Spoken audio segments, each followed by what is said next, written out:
ओम शांति। परम पिता परमात्मा का अनमूल्य ज्ञान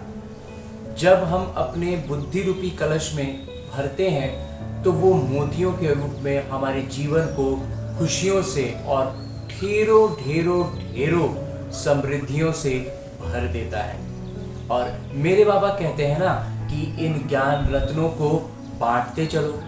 इससे ना हमारा दो फायदा होता है।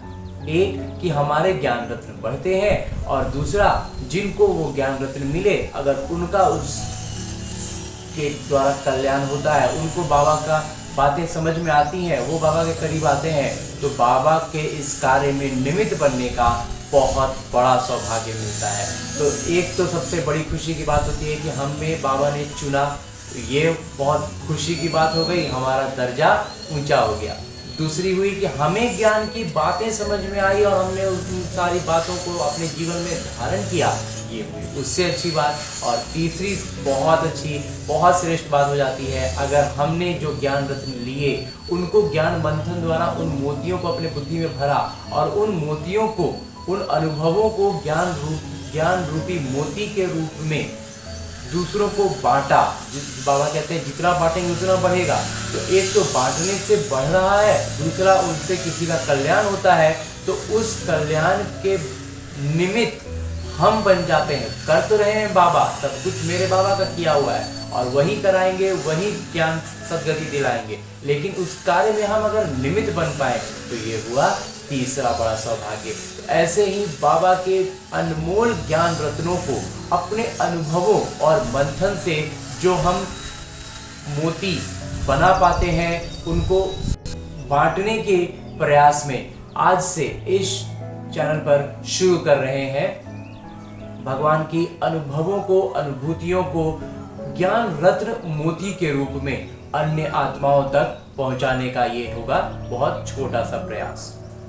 इसके पहले एक छोटा सा परिचय ये था कि इस चैनल की शुरुआत जो है वो इसी उद्देश्य से की थी, इसीलिए इस निमित्त का जो शरीर का नाम आकाश है, तो इस आकाश नाम के शरीर में जब अनुभव मिला मेरे बाबा का तो उसी का नाम पर ये चैनल का नाम रखा कि ट्रिपल ए का मतलब है आकाश में आध्यात्म की अनुभूति मेरे बाबा की। तो मेरे बाबा ट्रिपल ए का उद्देश्य यही था और इसी उद्देश्य से शुरू किया। लेकिन जब लौकिक दुनिया में उतरते हैं तो विकार जो है ना वो एकदम से तो खत्म होता नहीं है, तो डर नाम का जो विकार है वो बुद्धि पर थोड़ा थोड़ा अपना प्रभाव दिखा रहा था। तो मेरे बाबा ने कहा कि मेरा हाथ थाम कर चलो, तो बाबा का हाथ थामा, इसलिए मुरलियों से शुरुआत की। तो मुरली की शुरुआत की है और मुरली से संबंधित बस एक बात कहना बहुत जरूरी लगता है इस निमित्त को कि बाबा का जो ज्ञान मुरली है ना, इसको खुद से जरूर जरूर जरूर पढ़ें।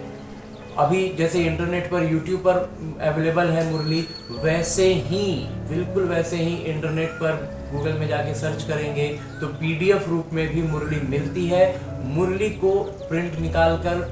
जरूर से पढ़ें, एकदम शांत मन से, घर की ऐसी जगह पर जहाँ बिल्कुल शांत माहौल हो। और जब शांत हो, जिस समय अगर अमृत वेले उठते हैं तो अमृत वेले अगर सब कुछ शांति का माहौल रहता हो तो उस समय ही पढ़ें, लेकिन अपने से जरूर पढ़ें। मुरली जब खुद से पढ़ेंगे ना और एकांत में पढ़ेंगे तो ऐसा अनुभव करेंगे जो इस परमात्मा निमित्त का भी अनुभव है कि परमात्मा लगेगा कि सम्मुख सचमुच में बैठे हैं और हम उनसे बातें कर रहे हैं। और ऐसे मीठी मीठी बातें होंगी, इतनी मीठी मीठी बातें होंगी कि उस अनुभव से इतने गदगद हो जाएंगे कि पूरा दिन खुशियों से भरपूर होगा। तो ऐसे अनुभव जब रोज के हो जाएंगे ना तो फिर खुश रहना सहज हो जाएगा, फिर दुख तो दिखेगा ही नहीं, कहाँ दुख कैसा दुख। तो बस जैसे अपनी मुरली पढ़ते हैं उसी को बस एक कैमरा लगा के अपलोड करते गया, ताकि थोड़ा यूट्यूब पर डालना भी एक जो लौकिक चीज़ है वो कर सकें और जान सकें, और कुछ भी बोलने में जो हिचक होती है वो खत्म हो सके। तो ऐसी अनुभव और बाबा के शक्ति से अब वो डर नाम का वो विकार जो था वो अब बहुत पीछे चला गया है। तो मुरली, लेकिन मुरली के लिए जो प्रेम था उसके लिए क्या किया है कि एक अलग चैनल बीके मुरली मंथन, के नाम से एक चैनल बनाया है, जिसमें मुरलियों का जो छोटा छोटा मंथन करते थे, जिसमें मुरली से मिला कोई ऐसा बिंदु जिसमें बहुत अच्छा सा तुरंत में कुछ युक्ति आई बोलने का, तो उसको उस मंथन वाले चैनल पर डाल लेते हैं और रोज की मुरली ऑडियो रूप में उस चैनल पर डाल रहे हैं, जिसको सर्च करने के लिए यहाँ एड्रेस लिखा हुआ है, टाइप करेंगे @BK Murli 9, तो वो चैनल आ जाएगा जिस पर मुरली अवेलेबल होगी इस परमात्म निमित्त के द्वारा पढ़ी हुई। ऐसे तो मुरली को खुद से पढ़ना सबसे ज़्यादा अच्छा है, ज़रूरी है। ये मुरली बिल्कुल भीतर तक जाएगी जब खुद से पढ़ेंगे। और एक छोटी सी बात जो मुरली से संबंधित रह गई थी, वो ये थी कि इस मुरली को जब हम पढ़ते हैं तो जैसे मुरली का अन्य भाषाओं में रूपांतरण होता है, इंग्लिश में, फ्रेंच में,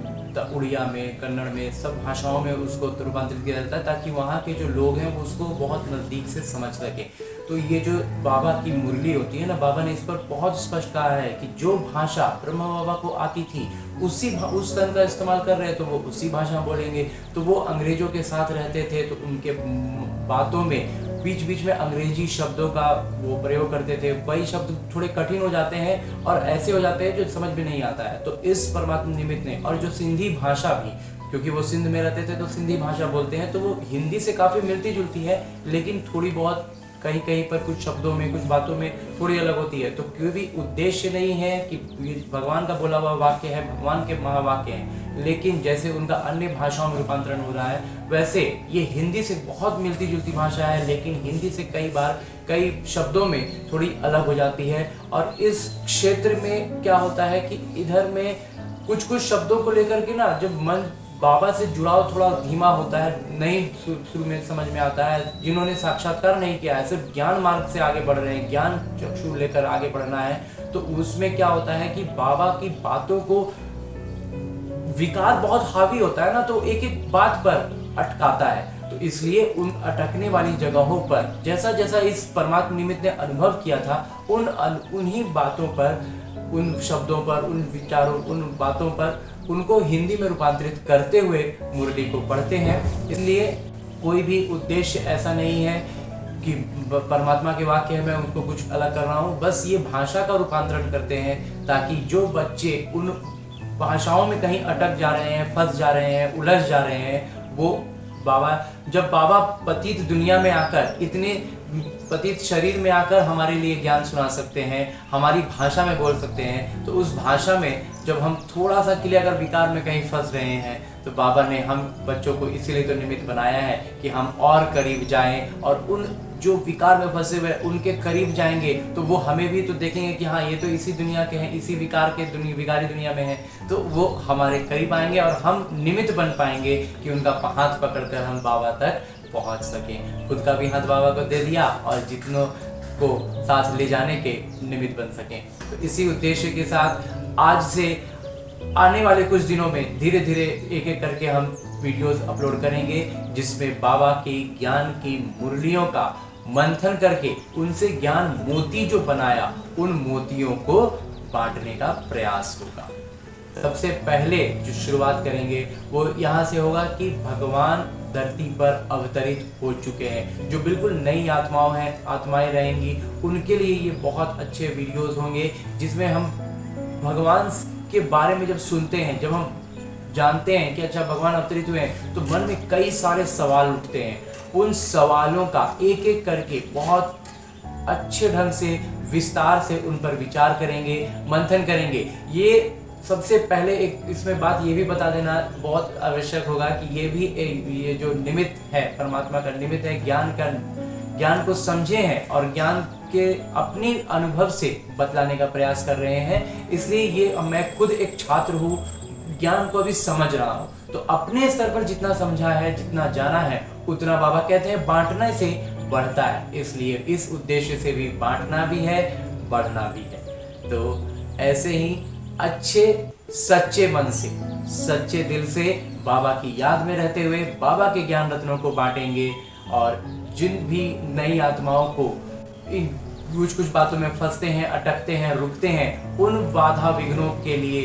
को हटाने में अपना सहयोग लगा सकें, उस कार्य में बाबा के निमित्त बन सकें, ये सबसे बड़ा सौभाग्य लेते हुए आगे अपना इस श्रेष्ठ कार्य में लगेंगे, आगे बढ़ते चलेंगे। आने वाले कुछ दिनों में एक एक करके सारे सवालों का जवाब देते जाएंगे और